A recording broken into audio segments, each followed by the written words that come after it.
Je donne un exemple pour essayer d'être plus concret. Le mois dernier, on a sorti en première mondiale un service qui s'appelle EasyGo Network. Ce service est disponible dans 75 pays, mais pas la France, mais 75 pays à l'international. Si vous voulez utiliser ce service, qu'est-ce que vous allez avoir ?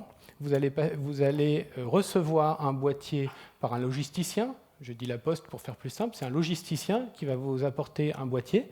Et puis, vous allez le brancher. Pas d'intervention de technicien Orange sur site. Pas besoin d'un technicien non plus de votre côté. Vous le branchez. Vous arrivez dans un portail.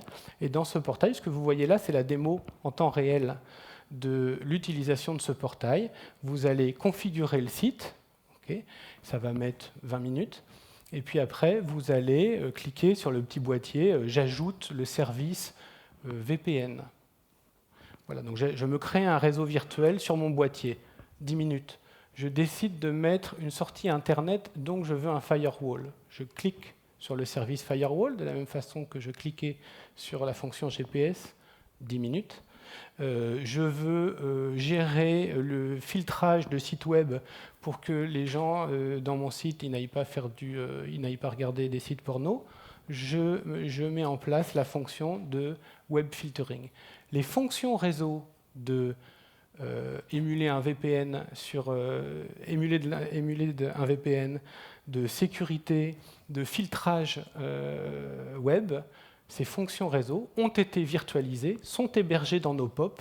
Vous recevez un boîtier un petit peu idiot dont vous êtes capable de le brancher sans aucune intervention de technicien. Vous rentrez dans un portail et là, vous appelez les fonctions et ces fonctions s'exécutent dans le cœur de notre réseau.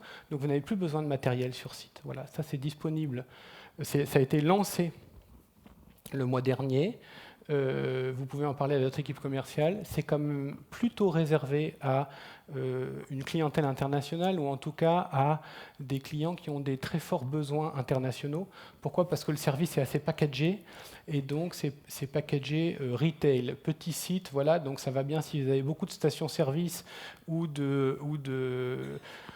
d'agences de distribution, voilà, parce que ça fait encore seulement que les fonctionnalités que je vous ai décrites, et puis c'est un petit peu packagé, donc si vous cherchez à faire des trucs compliqués, ça ne le fera pas. Voilà. Mais ce que ça fera très bien, c'est ce que vous faites aujourd'hui en IPsec, par-dessus des boîtiers Internet, voilà, et que vous n'équipez pas de MPLS parce que vous trouvez ça trop lourd, parce que vous n'avez pas de salle des machines, etc. Ça le fera beaucoup mieux, et ça le fera de manière compatible avec le réseau VPN Orange. Bon, c'est une bombe, hein, disons-le franchement. Ce qui se passe là, c'est qu'on est en train de livrer un premier exemple de réseau à la demande, donc de network as a service. Okay, vous connaissez Everything as a Service, hein, Software as a Service, Infrastructure as a Service. Eh bien, commence l'ère du Network as a Service, c'est-à-dire virtualisation des fonctions de réseau qui vont progressivement devenir disponibles en temps réel, de manière virtuelle et surtout très simple à gérer.